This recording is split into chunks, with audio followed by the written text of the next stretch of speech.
Happy Sunday, July 19th, 2020. We're still in a COVID situation, and so we're doing this YouTube and Facebook services again. It's been a great day.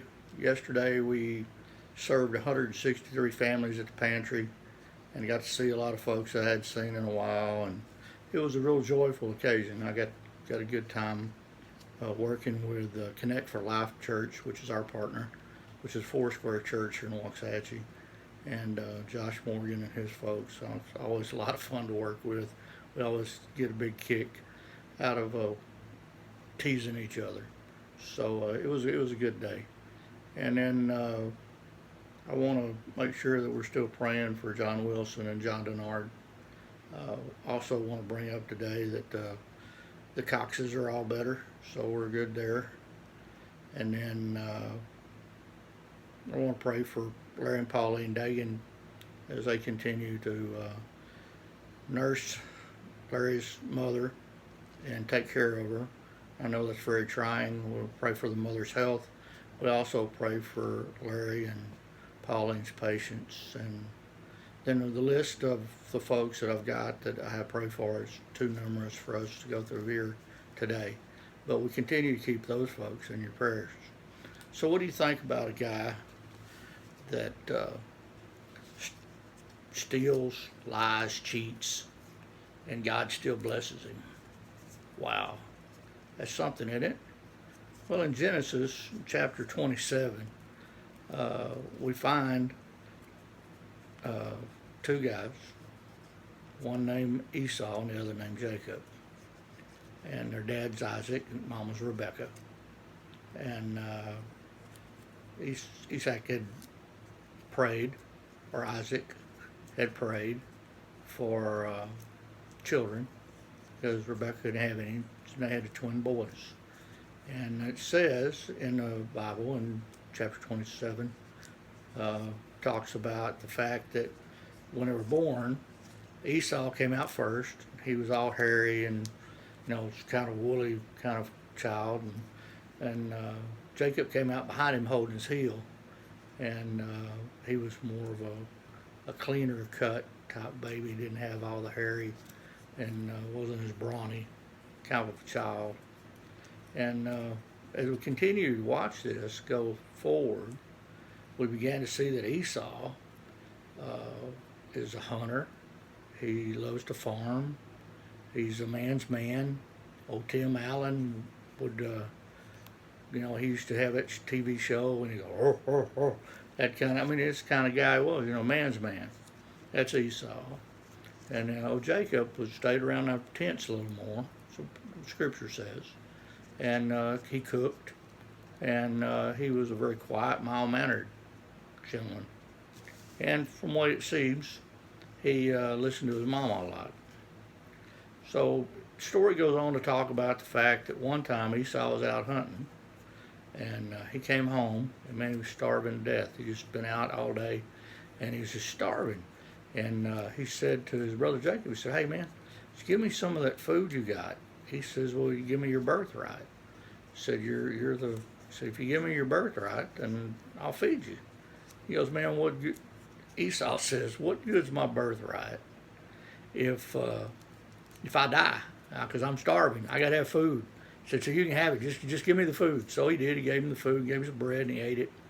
Well, Esau, he didn't forget that. He didn't like it that he'd been tricked. He felt like he'd been tricked, even though he did it on his own. And then we find him later. It's coming time to bless the firstborn. And Isaac says to Esau, go out and kill me some venison. Bring it back and prepare it the way I like it, and I'll give you your blessing today. Well, Rebecca, the mother, heard that, and she turned to Jacob and said, go out and get me two goats, two baby goats, and bring them in here. Pick good ones. And he said, well, Mom, I'm not hairy. How in the world am I going to get this blessing? If Dad reaches out and touches me, he'll realize that it's not Esau, and because Isaac's eyesight had gotten really, really bad. And so She said, I've got that figured out. You just do what I tell you. So he brought the baby goats back, and she was preparing it. And she went up and got some of Esau's clothing that had his smell on it.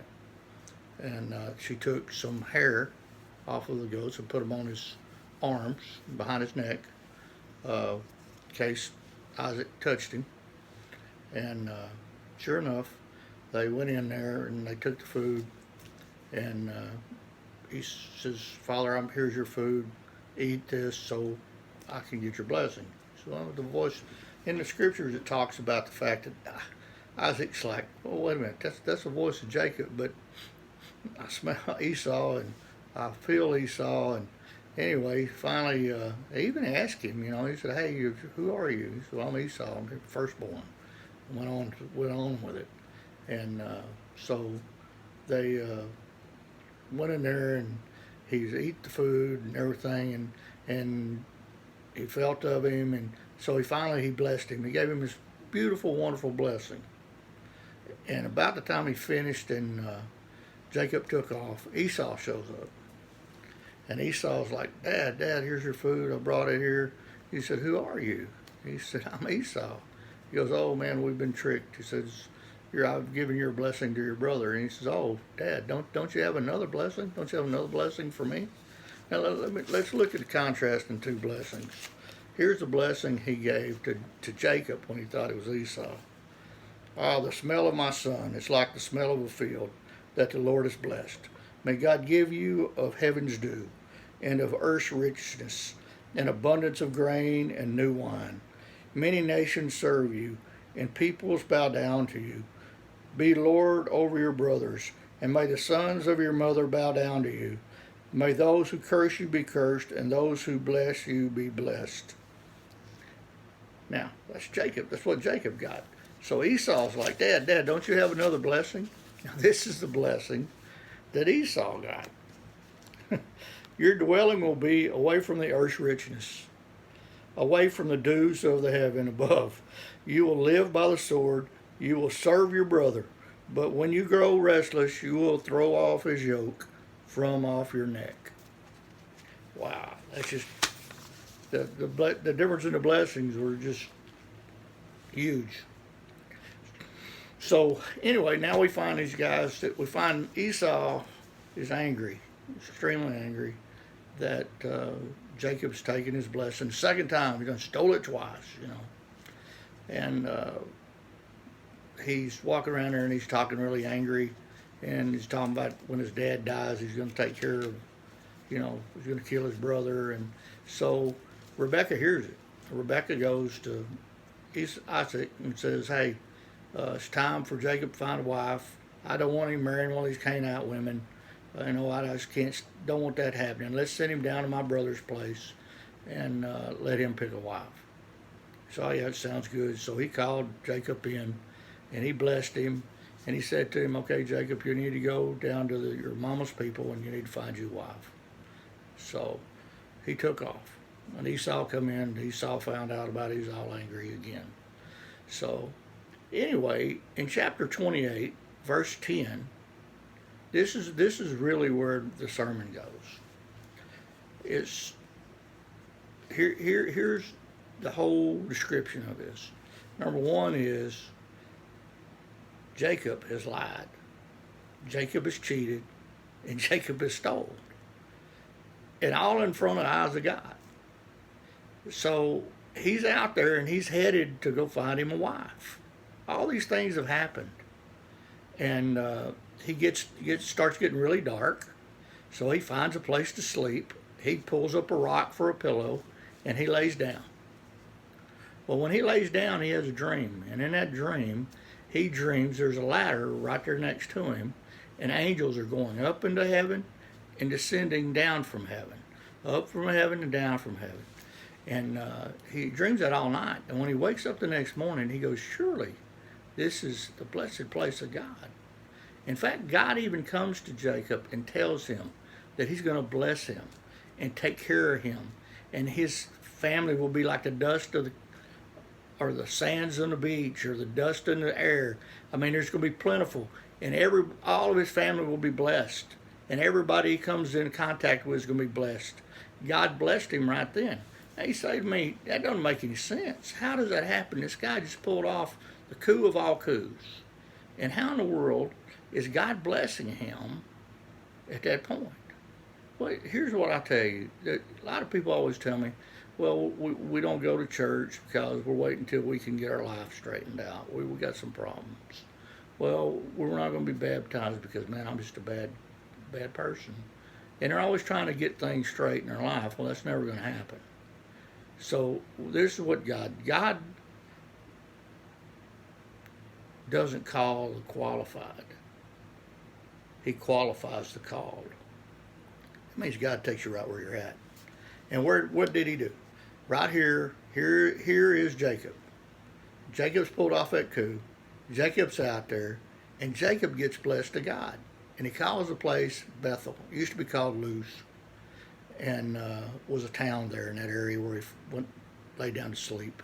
So he built a monument there, and he anointed the rock with oil, and he blessed it. And he also went on to say, you know, if God's going to take care of me like this and watch out for me, and he's going to bless all the generations of my family, then I'm going to give him 1/10 of everything he gives me. I'm going to give back to him. Well, yeah, that right there means that Jacob's heart's getting right. He's realizing his blessings are coming from God. Everything's coming from God. And he realizes that he's in God's story, not his story. Because, you know, I mean, if you just think about it, if a Sunday school teacher was writing that story and it wasn't in the Bible, it certainly wouldn't have deceit and lying and cheating and all that in it. It just wouldn't have it. But yet God uses all situations for his good. You know, they call this Axis Mundi. The historians do. That means the center of the world, or right where God meets you. This is a changing point in your life. Axis Mundi. Remember that. Axis Mundi. You know, and you know, we're led by the Spirit, and that's kind of what was going on. The Spirit was moving Jacob along, because I'm sure if he wasn't running from his brother to go get a bride, he'd have never been there at Bethel. He would have never shown up there. He'd have never been there alone. He'd have never had the dream. He'd have never got the blessing. None of those things that happened. So all the things that happen in our lives happen for a reason. God is moving us forward. Now, everybody wants to tell me, oh man, I've got some terrible things going on in my life, and I understand that. I've had them going on in my life myself. But I have a motto. This is my motto. Nothing can happen to me that God does not allow. Now repeat that in your head and mind and your heart.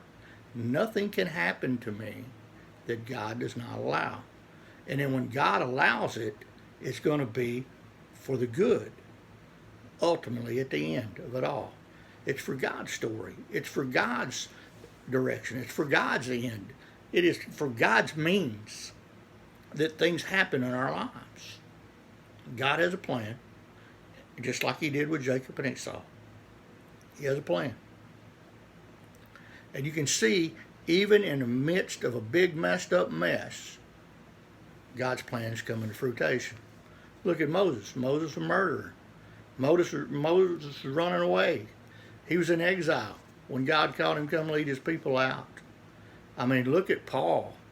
Paul really thought he was a religious guy on the road to Damascus when he encountered Jesus Christ, and Jesus knocked him to his knees and blinded him. Let me tell you, God will call you. God is calling you. Our big deal is we get so busy in our lives that we don't end up out in the spot, and the terrible thing is that sometimes God puts us in a spot where we got to listen. We got to hear him. We've got to ask for his help. I mean, he pushes us lets us push ourselves to the point that we don't have an alternative but to turn to him and go, God, I need you. You know, in Psalms 139, it says this, and we're all guilty of this. Every one of us are guilty. We're trying to hide from God. And the psalmist put it right when he said, "Where can I go from your spirit? Where can I flee from your presence? If I go to heaven, you're there. If I make my bed in the depths, you're there. If I rise on the wings of the dawn, If I settle on the far side of the sea, even there your hand will guide me. Your right hand will hold me fast. If I say, surely the darkness will hide me, and the light become night around me, even the darkness will not be dark to you. The night will shine like the day, for the darkness is a light to you. See, there's nowhere you can go. There's nothing you can do. There's nowhere to hide from God. And there's nothing you've done in your life that God doesn't already know about. Let's look at it. Look at Moses. Let's look at Paul. Let's look at Jacob. They weren't perfect men, but God blessed them and God used them. And I'm saying to you, you're not perfect. That's okay. God will take you right where you're at. God will take you right where you're at. And then He'll take you forward. And man, if you haven't met Him yet, then I say to you, come to Jesus. Come meet Jesus. Come be a part of Jesus. Let Jesus be part of your life. Let the Holy Spirit lead you. Let your life change. Be open to change. Golly, Jacob had to be open to change. Look what, he's moving, boy. He's moving out of town because he's scared for his life. So, this Sunday, let God lead you. Because you never know what you're liable to see. A burning bush, angels going up and down a ladder, or you may just find Jesus. And that's the greatest gift of all. May the Lord bless you and keep you. May His face shine upon you and give you His peace this Sunday. God bless you. Till next week.